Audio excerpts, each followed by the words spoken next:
Station, everyone. Happy new comic book day. Happy Whiplash Wednesday.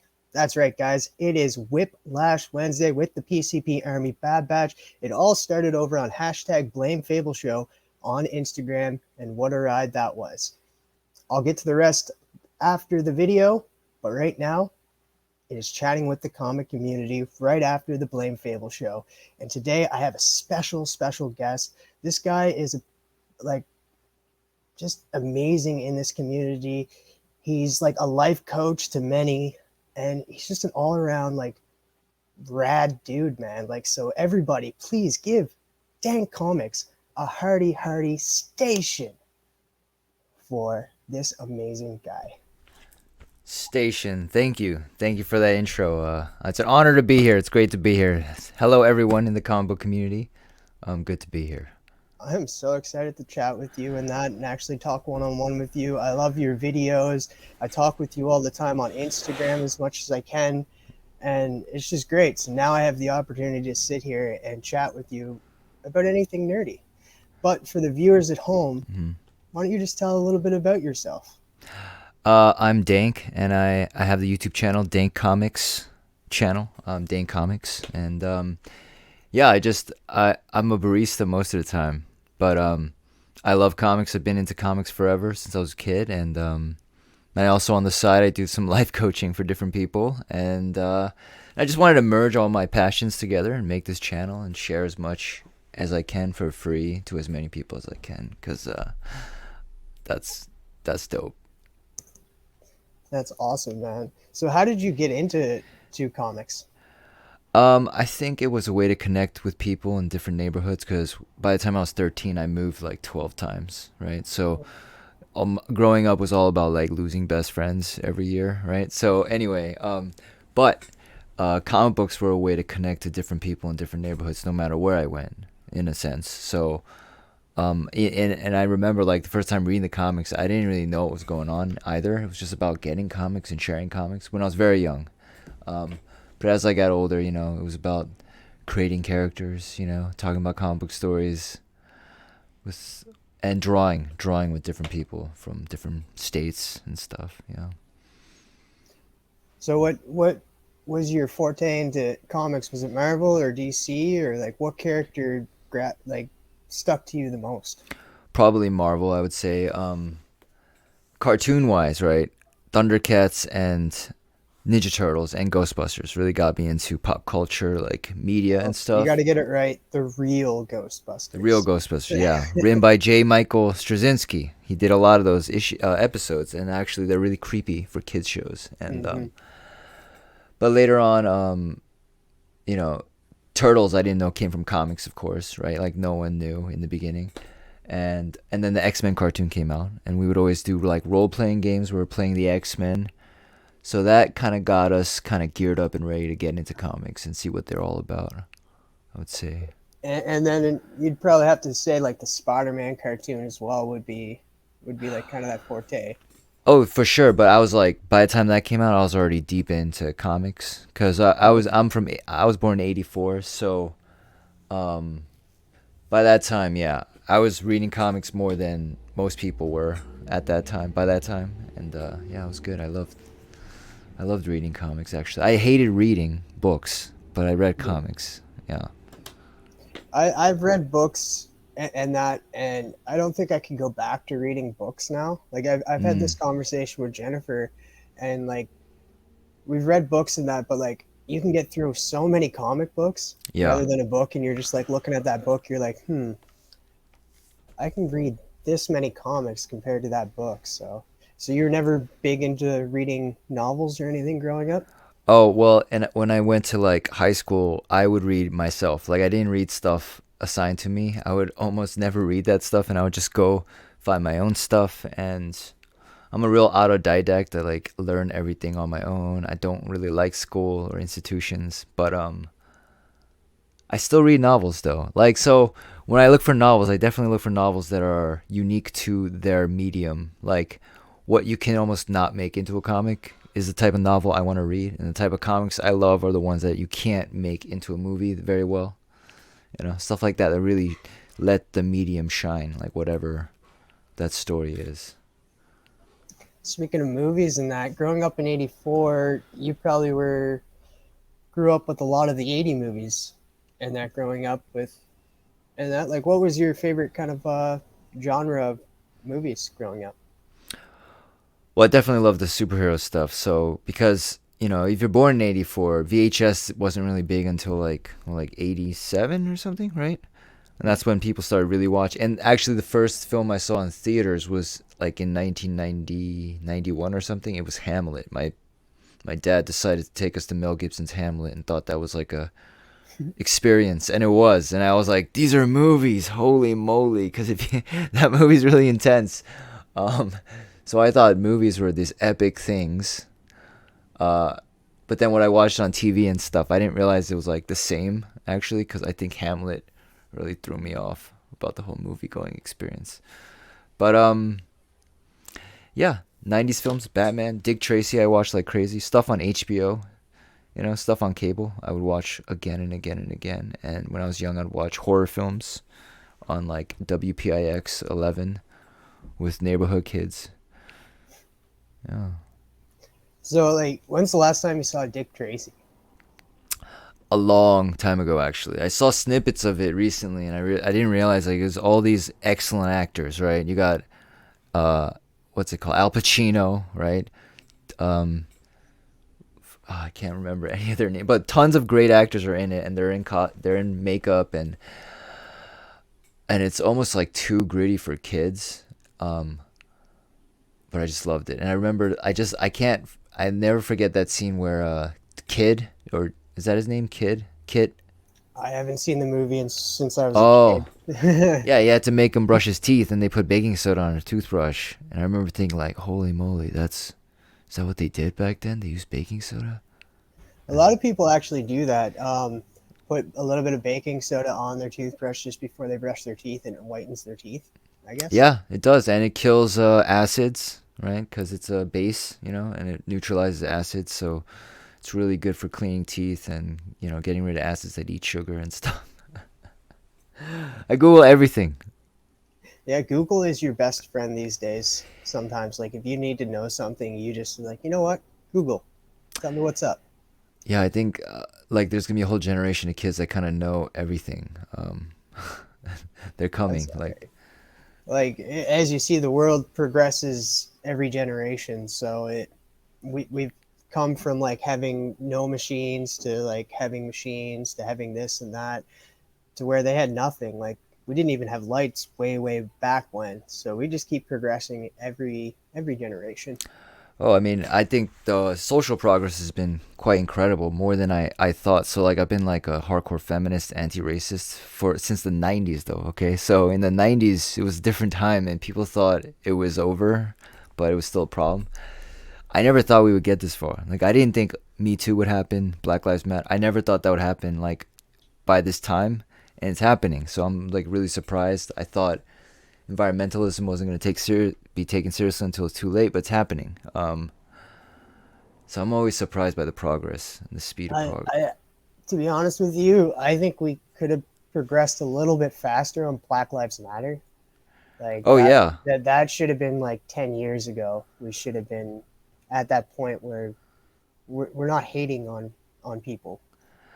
well yeah. I mean, but see, I remember when in Brooklyn, like almost no one ever had Black Lives Matter stuff except for black people. Like I remember how long it took, and then recently, white people started saying it and taking on the thing.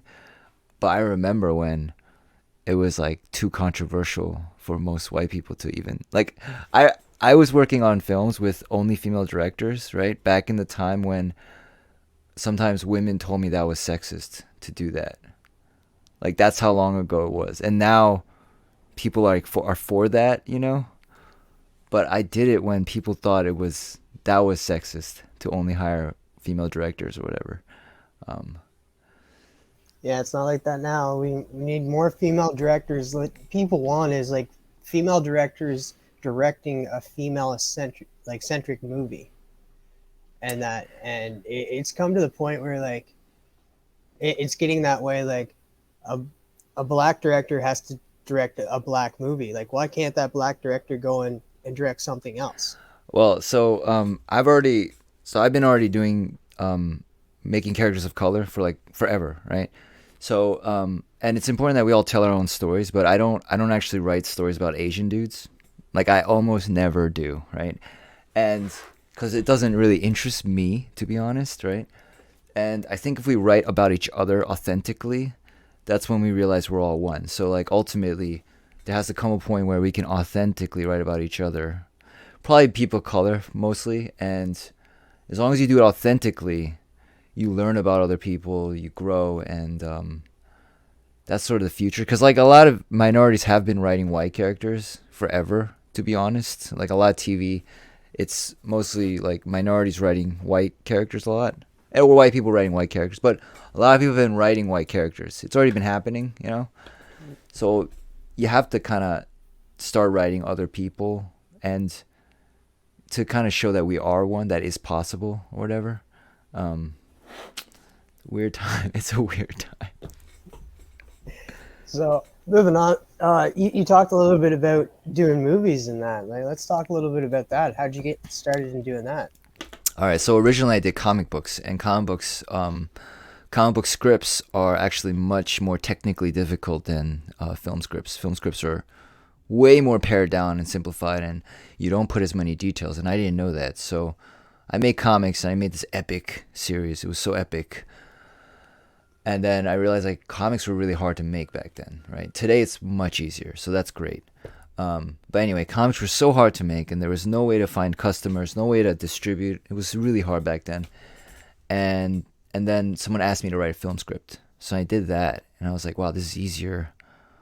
I started writing more and more films, and I started directing films, and I realized like, but the difference between film is it's more limited, right, in scope, in your imagination, right? So in a comic, I could write about two dinosaurs sitting on skyscrapers, drinking cappuccinos, having a conversation about divorce, right? You can't make a film about that because they'll just be like, what are you talking? You can't make a film like that. That's going to cost $100 million for what? Conversation about divorce, right? But you can make a comic like that, right? Anyway, Yeah. if you make film, you have to kind of limit what you do, kind of minimize it. But that kind of limitation actually made me more creative. I didn't realize. So I thought having this crazy scope and epic shit was creative, and it is. But film helped me get more back to basics and make stories like really more primal, like and then I went back to comics in a different way. And I can write like crazy TV projects and all this stuff, but film made me had more limitations, which forced me to be more creative, and that's what I discovered when I get into film. I can see that. Like, with it being a creative person and that, like that barrier just gives you a wider scope to figure out, to problem solve, and then create something different. And like it pushes your creativity in a different direction. So I can see that. I'm also a collaborator, so I believe in collaborative art. I believe like the sum is greater than the pieces, whatever. Um, and filmmaking is so much a collaboration. I don't believe in the auteur theory that like the director defined the film. I think it's a team, right? Comics are the same way. It's like two people usually, sometimes one person, but usually it's a team. And I thrive in collaborative art. There's something about drawing in and bouncing energies with others that I always know creates alchemy, where like the product is like miraculous and no one knows where it came from, right? But if you're by yourself, it's like it's so much slower for me. So I wouldn't really want to write. I'd rather write TV than film, because film is usually a solitary thing where you write the script by yourself. TV though, you're with a team, you're with a group. That's what I want. I want to be in a team or a showrunner and have a writing room and just fucking play and use a whiteboard and just be like, all right, you, yes, and okay, what, okay, let's. So do you have any published comics out right now? I did a comic like over 10 years ago called Dania, about a young black woman from Washington Heights, and she's like gonna be a prophet of God, like she's the next prophet of God, and she's gonna do all these, but she doesn't know what's going on. She has no idea what's going on, and then two people are destined to protect her, but they're normal people, and extraordinary things happen to them. It's all like a prophecy being fulfilled, and anyway, I distributed it myself. It was terrible. I mean, the distribution was terrible. Got no one to read it. Almost no one bought it. But there's a link in my YouTube channel. Every video has a link to the issue, first issue. You can read for free online. And Nice. and I'm working on a series now. I'm almost done. There's like 3 pages left, and there's gonna be a cover. It's called The Architect, about the singularity. I'm gonna do a Kickstarter for that probably soon. Do you ever think of doing a Kickstarter for that first issue that you did? Maybe tweak it up a little bit and no? No, not necessarily. So I'm all about like moving on, move Okay. on. I don't like going backwards. Because like if you're growing all the time, you're always better. You're ultimately gonna get always better, sort of. So and if your idea is any good, I'm all about like redoing it completely. I'm all about like like if there's any good in it, right? I should be able to toss it away and start over and distill it. It kind of distills the process, and you take what's good, but through your memory, through like what resonates in your mind, not from gutting corpses and trying to like I've seen other artists do that where they kind of gut the corpses of their old work and they keep. Yeah, I don't know if that's the best idea. Well, I think we haven't tapped even like the scratch the surface of what's possible. So. well, you know for a fact that I love doing interviews and helping people with Kickstarters and that because I Mm. they don't get enough publicity or like any. So I like being the voice for them as well. So like you know for a fact that once you run that Kickstarter, I'm definitely gonna have you on my channel, and I'm definitely gonna be talking about that Kickstarter and getting people to try to buy it. Oh yeah, I appreciate that. I'm definitely gonna promote like crazy and all that when it's ready. When I want to have all the things lettered. I want it all ready to go. And I have other comics I want to do and TV shows and movies. I'm sorry, I lost my train of thought. I forgot what I was talking. That's all right. Who's the artist going to be working on the book? Do you know, or do you have one in mind, or do you have one already? Yeah, he's already drawing it. He drew most of it. His name is Carlos Trillo, or Trigo, right? He did that poster, the Bad Batch poster. Yes, that's right. Yeah, that's the same artist, and he's doing, and it's a story about the singularity in the future, and yeah, it's exciting. I told him to put any person in any position in the Bad Batch, and just have Robbie in the background. It's like the Emperor, and Yeah, he dug the assignment because he's into the Bad Batch, and it was fun. It was funny, that's awesome. but he's a great Speaking artist. of, Yeah. yeah, he is. I loved his work there, and that. Um, so like, how far are you into the book now? Oh, I mean, he had the script months ago. He's just been working on issue one, and I have 3 issues like written, ready to go. And they kind of go backwards in time. So issue one is like the beginning, and then you see a little bit about another. It's an ensemble comic, really. It's like all these different characters, and they take on, the main role or whatever in every issue. So they should be kind of standalone issues, but they're all interconnected into this like singularity cult storyline and this private investigator, and yeah, it's about the future. And All right, yeah. you got me. Yeah. Oh, the art is incredible. This guy, he's Yeah, incredible. the art is incredible. He's a private investigator. It takes place in the future. Yeah, I'm sold. Yeah, and in the future, like everyone's partially synthetic, and there's this model, and she's so famous, and her face is trademarked, and they bid out the rights to her face once a year to the richest person, and she donates that money to charity, so people love her, and she's sort of one of the main characters, and the investigators like looking at her to see if she's like a missing person, and it's messed up, man. Oh, third You issue's proud of it? awesome too. Oh, You what? proud of it, man? Huh? You proud of it? Um, it's more I just gotta do it. Like so, yeah, I'll be proud of it when I see the pages and it's done. Then I'm proud of it, and if people enjoy it, that's great. But it's sort of like you gotta just keep making shit. Like so, there's stuff I think might be even better than this. I don't know, but is it gonna get made? You just gotta keep going, making more and more and more, and Oh, right. I was gonna mention that on my channel, I'm doing a series about how to make a comic book series, sort of, right? And I wanted to break down like another story as a one shot, maybe, and just break it down in front of you, like with a whiteboard, and how I plot it, and then break down the script, like really dissect the process, so you can see it, I guess. Because I'm trying to like teach people how to collaborate, how to write scripts, concepts, how to be creative. Because yeah, because definitely writing a comic book, you have to be collaborative because you have to make sure the art is going the way that your story wants, and sometimes the artist pushes the story forward. Sometimes it's the writer. It all depends on like how fluent they are of talking about what's going on, because like some pages are just pretty much just strictly just art, and it's not even there's no words on those pages and stuff, but the writer talks to the artist and says like this is what I want to happen. Like you still write out a script of what's happening in those couple of pages, but there's no words on them.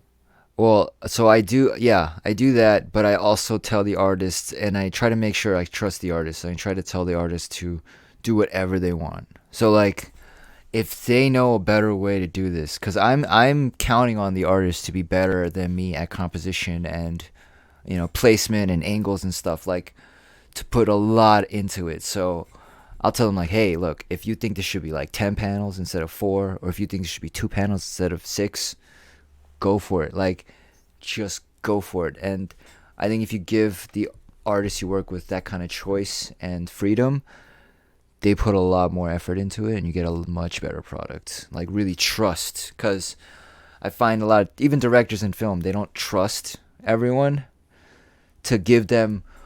So ideally, when you collaborate, you should be getting not what you expected exactly, something you didn't expect but feels right.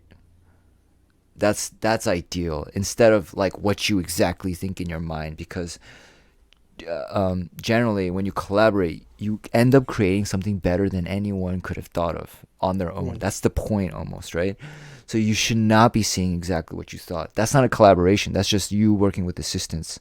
When you collaborate, it should be something you never thought, and it's so awesome, and it's still familiar and comfortable, but it's not exactly what you thought it was, and that's better. Yeah, you know what they say, two heads are better than one. Yeah, but not if one's a snorer. Like you don't. So you said you had some like ideas for TV shows and movies and that. Yeah. What kind of ideas are those? I'm doing a comedy about a cult called The Violet Door, and it's actually about a PR agent, like a jaded, cynical PR agent, and she gets a job offer from an old friend of hers, a childhood friend, to promote this cult, called The Violet Door. And the twist is that they're not evil. Like the leader, like Morgan, she's like not evil. She actually wants to save the world for free, right? And and everything she does inexplicably is successful, but there's like corruption around her from other people seeing the power grow or whatever. But the PR agent, she just doesn't believe at all, and she's just doing it for a buck. But she starts to see like how people are affected, because they do like homework assignments to this cult. They make people do like random acts of kindness towards strangers, like they practice non-transactionalism. Um, and you see them fail, these cult members too, and like doing these assignments. But what it does to people in the New York, and how it like changes the way they think, because they don't actually proselytize at all. They don't convert anyone.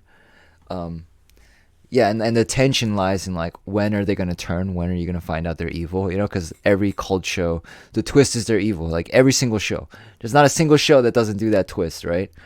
Hmm. Except my show doesn't do the twist, and the tension is you're always waiting for it to go evil, but it never goes evil, and that's. Oh, now we know, man. Now we know. Oh yeah, but it's the journey. It's like seeing how this group changes people in the city, and how it like changes lives just by being kind and loving each other. It's like almost anticlimactic. It's almost anti-conflict, which is against the rules of media, sort of. But that's the whole joke of this whole game. It's like a game. Like, how long can we keep this up? Um, That yeah, and sounds. you're the jaded POV. Like, you're the character that doesn't believe this. Like, that's who you follow at first. Oh, And they run a series of vegan restaurants that finance the group. They're called Vegasia. Vegan, Vacatia. yeah, the Vegasia, all over this New York. Like, it's a popular vegan chain all over America. And because they're so popular with their Vegasia and the cookbook, the Vegasian, they it helps finance the cult. But the name of the restaurant is meant to sound uncomfortable. But yeah, So, is that going to be a movie or a TV show? a Wait, TV series. But TV maybe series? a comic too. Maybe I'll make it a comic book series and then a TV series. And but That'd be cool. That'd be cool. Like kickstart that because oh, I can see that working in that and like having the artist that worked on your book now come over and kind of like make it a little bit darker. I have so many projects like you wouldn't believe. Like you would not believe. It would blow your mind if. But a little bit at a time first. But I think there's a lot of super creators right now that are like, they have so many incredible projects all at once, and they're like, we haven't seen this before. It's very rare in historically, but I think now we're seeing it now with a lot of the new comic book writers today. They're doing such different kinds of comics all at once, like the industry's never really seen before. These super creators, and I think because of the internet, we're entering the age of the super creator that's able to make like 30 different commercially viable projects at once that excite people like we've never seen. Like this is a rare, but it's a human phenomenon. I think it's happening all over the world. We're just like on the cusp of realizing like this is a new phenomenon. They're able to promote easier too, like the with the internet, and now some comic books are actually getting like trailers to their Oh comic yeah, books, and it's like I yeah. I'm like gonna that. do that. I'm gonna do that. Yeah, I know. That's how I got introduced to Extraordinary. I'm not sure if you're reading that by Hmm. V. Schwab. Um, I Oh. watched the trailer for it, and I Hmm. know Carla Nappi, the writer for Duplicant, she did a She did a trailer for trailer. her. Yeah, I saw that. Yeah, I got her series too. It was I liked it. I liked her series actually. Yeah, you picking up Yeah. anything else from Second Sight Publishing? Um, just couple things. I but my LCS is not very good at getting their stuff, So It's it. yeah. People are having that same problem. Like I know Bobby Delegato, Bobby the Legend, Stason, Hmm. and brother Joe, his brother. At their shop, they can't get Second Sight Publishing books because the she just doesn't know about it. She's iffy on it and stuff. The same thing with Bad Idea when she came to that, like was approached with that. She was like, no, it's too complicated for me because she's Yeah. older, I should say. Sorry. Right.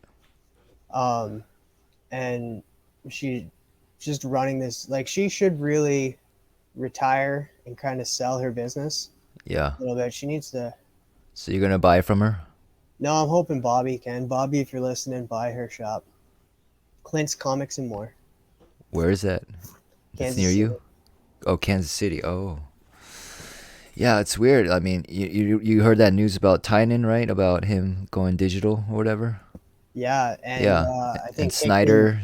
Hickman's doing the same thing. Oh, Hickman's joining. I think so. I can't. Don't quote me on that because I just Exclusive. I TM exclusive.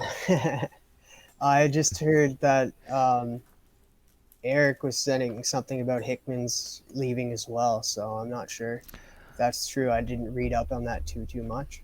So Yeah. So like I study the comic industry of Asia too, not just America, because I'm really thinking about the future. Like where is this going? And a lot of comics in Asia are being read digitally, and they're formatted for the phone. So like almost the panel fits the phone. They're designed for the phone, right? And people are paying subscriptions to all these artists, and a lot of these comics are turning into Netflix shows and becoming properties, and creators are just making tons more money than ever. Um, and that's working in Asia, and millions of people read comics in Asia. Whereas here, I don't think we even have 1 million readers, to be honest. If I'm gonna be honest about it, right? um, the the majority of readers are reading manga rather than comics. Sure, yeah. And but that's not, is how sustainable is that, right? So then the digital model theoretically could become much more sustainable. They need to decrease the price point of these digital comics. Like, how can you? I don't understand how you can sell a digital comic the same price as print. What? And I feel like it's the only medium that does that. Only comics do that. No one else does that. And but if it was $1 cheaper, $1.50 cheaper for the digital, way more people would consider it. I don't know. It's weird. I don't understand. I'm not sure either of how the price point works, and that I know Nick Comic Culture was able to like break it down and stuff, but he actually he went ahead and did it because he figured it actually is worth it, Yeah. and that. But the whole point is like, how do they don't have an app, com, and that how are they giving you that comic? Because if they give it to you in PDF, what Yeah. stops you from sharing that with your friends? Like you said, we live in the world of like communication through the internet and stuff. A group of us could get together and all pitch on like Yeah. 10 of us can pitch, and we can all get the comics digitally because with PDF we just share it with everybody else. So like, how are they going to do that? And you think they would actually kind of think of that, because how are they going to get their Yeah. price Well, I think money? if they're smart, they're gonna develop a way for you to get a Substack act app, right? Mhm. That's very fluid, and then it offers a reading experience that's slightly different than a static page, just slightly different. That way, you kind of want to use the app. It's like so simplified that people like, because it's about making it easy for people, you know. And they could steal it. I mean, we could still steal all the comics, right? If we wanted to, right now, right? But it's not fluid as fluid as the pay experience. So all I think that, I mean, if I was a UX designer there, that's what I would be thinking about: simplifying and making it smoother, and also adding little extras that are not in the still copy version. Like, So do you think that the big, like some of the big writers will jump over, but I think that a lot of the smaller indie writers and stuff that are doing their own thing, that aren't like top tier writers right now in the industry, I think they'll stick around. I think it's the top tier ones that want to jump out that are given that access as well. I think comic or Substack has only gone and offered them to these big names creators. yeah, but when you say like they're gonna stay, like stay where? You're talking about the big two, or No, like I think we're gonna get like a lot more people coming in and doing the big two, like yeah, indie writers and that. Because I know Nick was saying the other day, we always ask somebody like an indie writer, indie creator, what if you could write for the big two? Which ones mm, would you write? So it's always everybody's dream is always to work for the big two in one mm. way or another. So eventually they will come up and do that. I believe that once you work for the big two, you realize how creatively stifling it is there. That you end up not wanting to work for the big two. I feel like that's actually what happens to every writer, and then you end up like getting jaded, and you want to go to Image or IDW or whatever. And then I'm actually curious about the Scoot model. You know, Scoot, Scouts Kids Oh yeah. imprint, Scoot. So they did a model where they only sell the first issue and then a trade. That's it. Only the first issue, no other issue, and then the trade. And that's something they're trying, because issue 2, 3, 4, 5 or whatever, they like barely sell. That's what they're learning, right? And if you have an issue one which becomes a collectible and like a cultural artifact because it predates the, you know, biggest release or whatever, then it becomes like a cultural artifact. Then you make the trade, you sell, everything sells, right? You don't. So I don't know. I think that's curious. That's an interesting business model, and I kind of, part of me really likes that business model, but I don't know, because I'm collecting issues, single issues of series and stuff, and but my biggest thrill is giving it to someone. Actually, I like giving away like a whole run to someone, be like, yeah, read it, because it's a pain. It's a pain to get it all, right? But giving it is such a pleasure. Yeah. Yeah. You especially brighten somebody's day, because you brightened my day when you sent me that A-OK. You sent me, yeah, I had some stuff that I already had, but you went to the store, you saw it at the store, and you were like, you thought of me. And that even if it's like 50 cents or $1 in that, like, you don't need to go out and spend a ton of money on A-OKs. You just know the person. You could probably find them a dollar comic, and it would mean the world to them, because I know with me, I love my image in the Yeah. 90s and that, and a lot of those you can get for cheap. So, Well, also those cards, like you know those cards, the Got Milk Marvel cards. oh yes, I love those. I was like Those showing them are off. yeah, they're really hard to get. Like I had to like do special shit to get that, Oh man. and I figured you like cards, right? So I was like, I want to give him cards he almost certainly doesn't have, you know. And I think if like the market knew about these cards, they would explode in price because they're way more rare than a lot of these cards. Yeah, they probably were just out for a little bit, like got milk type cards. Yeah, they didn't And make a lot. so I thank you for that then. That's awesome. Yeah, I don't You're know. I gotta freaking amazing. sending out a lot more AOKs. But it went in line with this non-transactional shit that I'm talking about. When like in New York, I practiced something radical acts of kindness to promote non-transactionalism or whatever. Um, like I'd help people move, people I don't know. I help strangers move. Hmm. I help strangers with interview coaching and like resume writing, cover letters for free, just free all over the city, and it would like rock people. It would confuse people. Like that's like part of it, because I get nothing and I like never see them again and shit. Just to prove that that's possible, because you stop believing that's even possible with capitalism and all that. So anyway, I go into the comic book community and I find out there's this AOK movement, act of kindness movement. There's sending out packages without expecting anything in return. I was just like, holy moly, this is in line with what I do already, like my philosophy. So I just went nuts with it, really nuts, and been receiving a lot, back. But that's not what it's about. It's not about receiving, actually. It's just about creating a world where non-transactionalism can exist, that the kindness for its own sake might exist. It's about creating that world. By doing it, then it exists. Otherwise, does it exist? I don't know. That's sort of the idea. Yeah, and you don't have to always you don't have to give people money to show your act of kindness. Like, do something nice.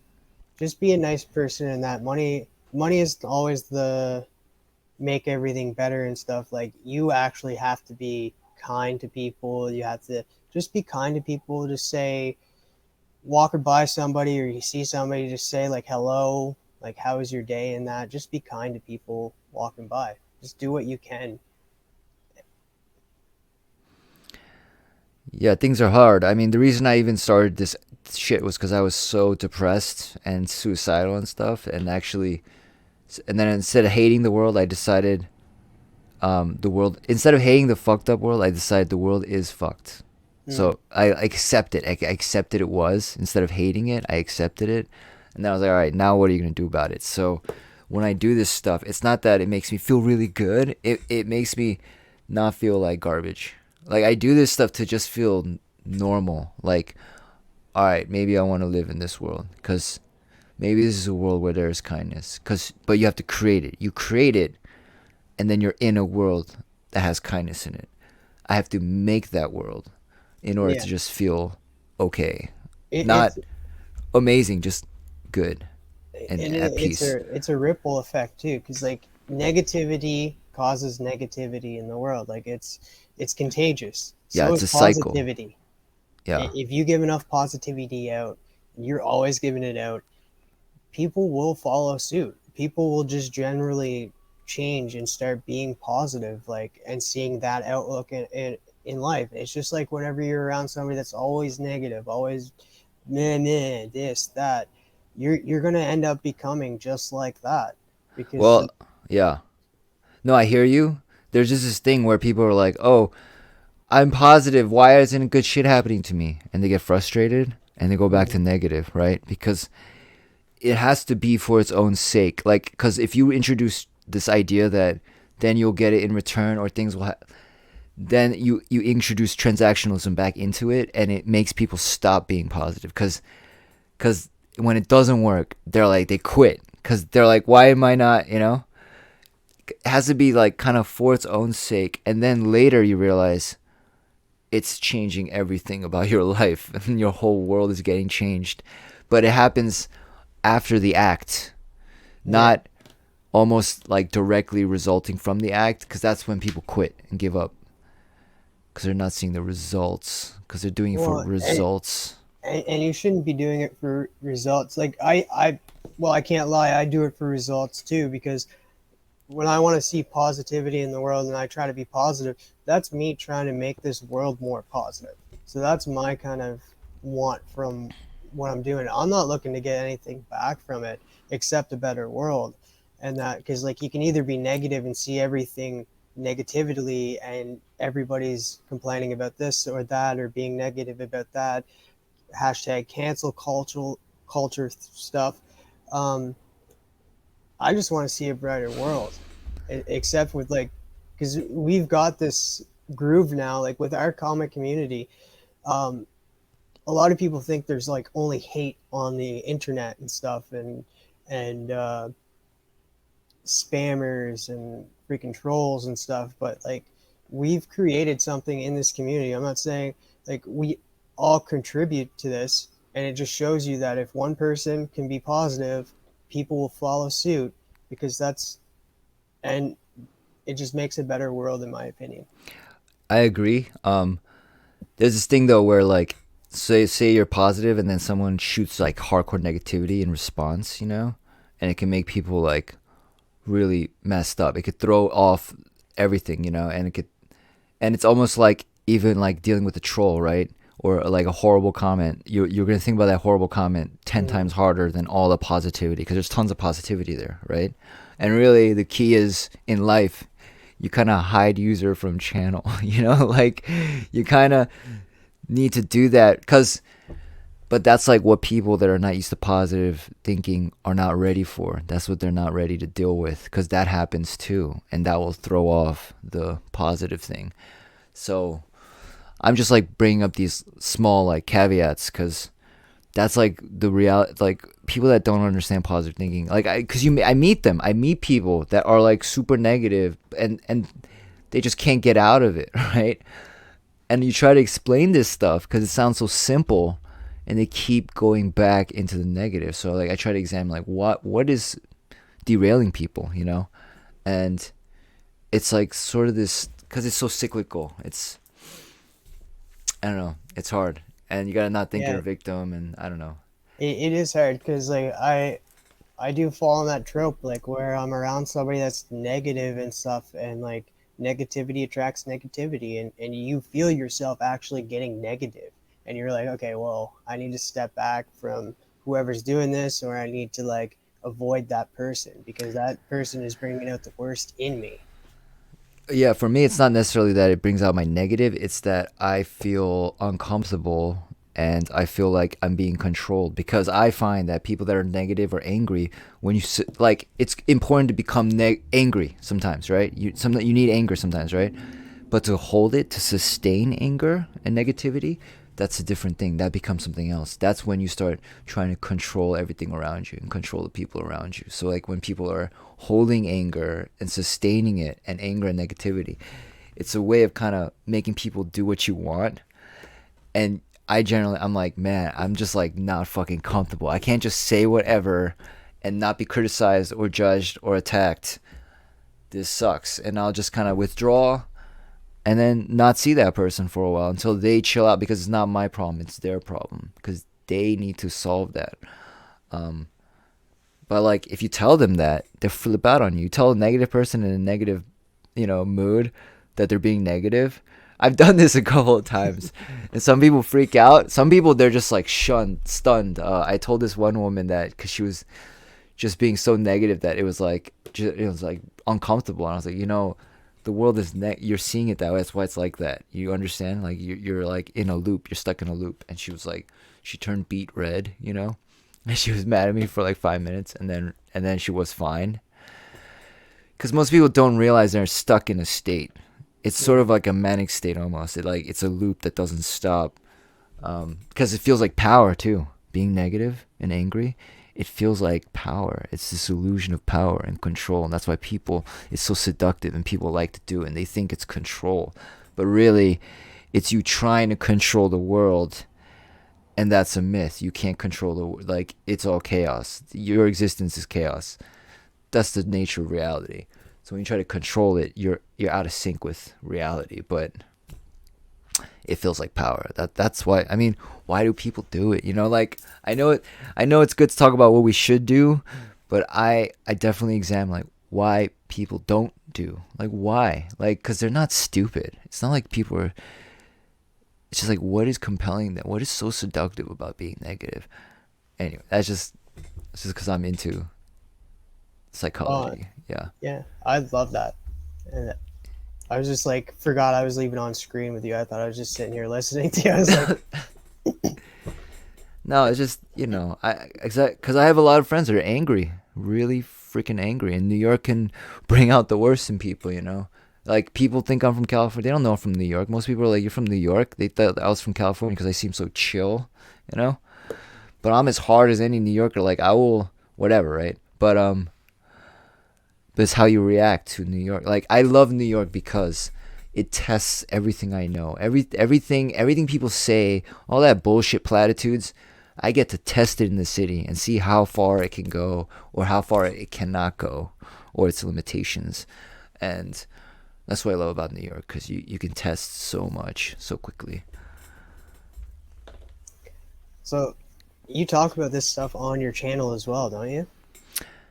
Yeah, yeah. I talk about anything I want. Like now, so like when it originally started, it was like pure comics, right? And then I had to push back against homophobia against Aaron Fisher. Like when the Aaron Fisher character was announced, I know a lot of YouTubers were like annoyed or passive aggressively angry about it, and there's a lot of loud, anti-liberal voices in YouTube in the comic space, like very loud, angry voices, but there aren't really like liberals aren't.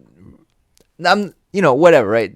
There wasn't a lot of pushback because no one wants to get in a fight. No one wants to start a giant political war, right?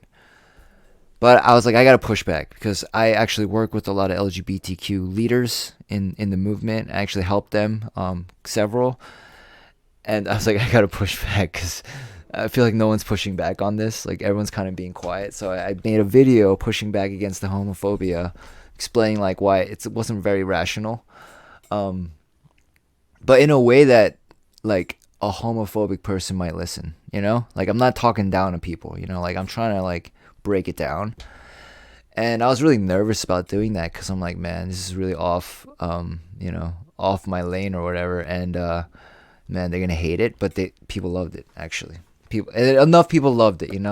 So I'm like, you know what? I'm gonna just talk about whatever the fuck I want and just tangentially relate it to comics. I mean, make it just a little bit related to comics if I can. So, for instance, I've always wanted to do a vegan cooking show because I think vegan cooking is like fun. It's like really fun for me because you got to really create a lot of new techniques, honestly, because it's so new, vegan cooking.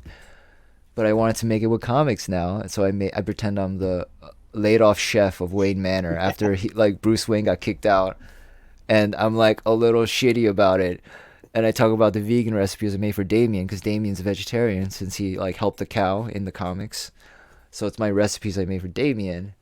And the gag is I don't realize I've been working for Batman and Robin the whole time, and it's just me Yeah, it was funny, man. I couldn't believe I was like sitting there. I was like, dude, this guy could be like a freaking chef, man. Like he's going through this and he's doing it so clean. Like that was an amazing video. Like guys, if you've not seen that, the link to Dank's channel is down below. Go check out his channel. Go sub up to him and go check out that video because that was funny. Yeah, I mean, even the Vegasia restaurant idea and the Vegasia cookbook, it's like a joke idea, but I put that in the Violet Dora pilot, It was because I make vegan Asian food a lot, right?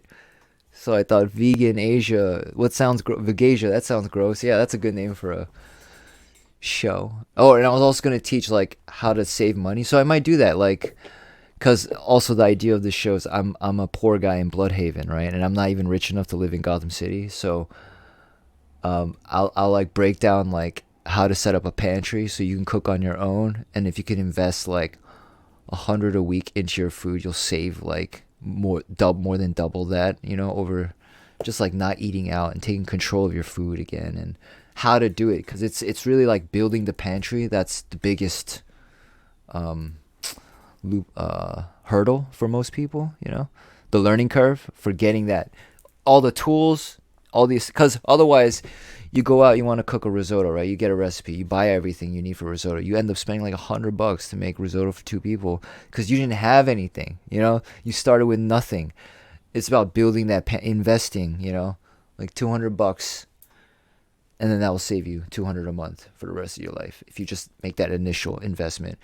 Go over that, pretend like I'm a poor guy in Bloodhaven teaching this to poor people. That sounds fun, man. Like you should eventually like incorporate like some DC stuff in the background, like a bat signal in the background going on the wall. Well, I want it to be like really like I live in the DC universe. So yeah, I'm gonna think about it, but yeah, I don't know. And I'm playing a character. I'm playing like an angry David Chang. So that's not me. I mean, that's not how I really talk to people. And that's fun too. I like performing or acting or whatever. I direct actors, so I like. I think I'm good at it, and I like directing actors. That's a lot of fun. You ever act, Travis? I did. I was in drama and improv in high school and that, and Ah, then during when I was 17, during like you guys call it spring break, we call it March break here. marriage Um, break. there's a place in Somerset. It's called the Jubilee Theater, and it's where they do live action plays and stuff, like mostly Anne of Green Gables type Mm-hmm. of shows. There was grade tours that came in on March break, and I was there's the lead person, but I helped those kids Mm-hmm. learn improv, drama, and help them at the end of the week learn Oh, their lines and stuff, so they can put on a show for their parents at the end of the week. wow. So that How was pretty rewarding. how did you teach them to memorize? Like, how do I memorize all of this? What would you say? Oh man, it's been so long, and that I kind of just I think I just read like with them and stuff. Okay. Like they'd have their lines and stuff, we'd read with them, and then I do it a couple of times, and I'd be like, all right, we're gonna take the script away, and then Mm-hmm. we'll run through it and see if you can remember what was said. But they did an amazing job. But a lot of them, it wasn't their first time, Uh, uh, and that so theater kids. Yeah, a lot of New York actors, like half of them are theater kids. No, more than half, and then the other half are not, or whatever. But it's they're very different kind of actors in New York. Yeah. it was fun. Like the probably the best part of it was like the finished, like the actual play at the end, Yeah. being able to see like what they've accomplished throughout the Yeah. week. Is like you think about it as people like oh look what I can accomplish in a week and stuff. It's just like instead you can watch you're literally there all week watching these people progress. Yeah. And like you could see it and like you just feel proud, especially in kids, like you're feeling proud especially. Wow. And like oh they can amount to something. Maybe they'll be doing this, maybe they'll go on to acting in movies or TV shows, or because there's a lot of opportunities around Canada to be an actor. You can go to Vancouver and try to be cast in half the CW shows if you really want. Right. Yeah, I know about that. So you don't. That was when you were a kid. You did that. Yeah, I have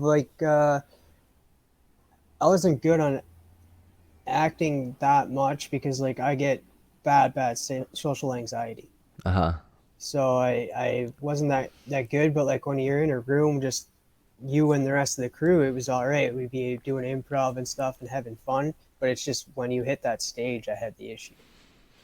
I think in filmmaking, actual filmmaking, you don't really get social anxiety because it's so different. Like auditioning, you do, right, for the movie. But once you're cast, and after that first take, it's so redundant. It's so boring. Like you have to do the same again and again. That it just takes away the anxiety because it's so tedious.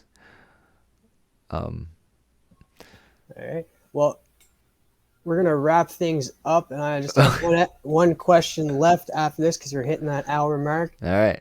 But before we get into the last question, I just want to say, guys, it's Whiplash Wednesday. After this show, head on over to Nick Comic Culture. He'll be dropping a haul video, maybe with Cadet's Toys, his local comic book shop that he works with. Shout out to them, Station. Then after that, Big Herm Collectibles and Sam from Sam's Tangled Web chop it up about Marvel, DC, Indies. Doesn't really matter. The two of them are a power team, and they do amazing work together. Hashtag Sam to 1K. Then ending the night in fashion is Tomorrow Cinema, which I'm pretty sure this week he's co-hosted with Cryo Prime. That's right, Cody. Wow. And it's all about, what are you geeking about? Toys, cards, collectibles, what have you. But I also want to say, guys, if you like this, hit the like button, subscribe if you're new to the channel, and ding, ding, ding that notification bell for future videos, just like my brother Big Herm Collectibles likes to say. But Dank, I want to say thank you so much for getting here. I know we've talked about comics a lot during this show, but I always like to end it by asking, like, what are you picking up right now, and what do you recommend to people right now that it doesn't get enough love? That Texas Blood. Yeah. So that's still going. It just came out issue 9 or whatever. And it's been around since last year. And it's a pretty great series, and I think that's worth picking up. Yeah, that Texas Blood, that's a good series. I don't know. Everyone's talking about everything else, right? I mean, have you picked up? You said you picked up Extraordinary, did you? no, I did not. No. No. Oh, that is an interesting story. Yeah, I feel like I missed the boat on that. It's not a big seller, to be honest with you. Yeah. Nobody's talking about it. I think me, Sheena, that HK Wifey 420, and V from Across the Stars. The only 3 people I know that are reading it. But Yeah, it's about extraordinary kind of people, yeah. and that get these kind of powers and stuff. And then there's this one guy that's trying to kill them all. Mm-hmm. It's different.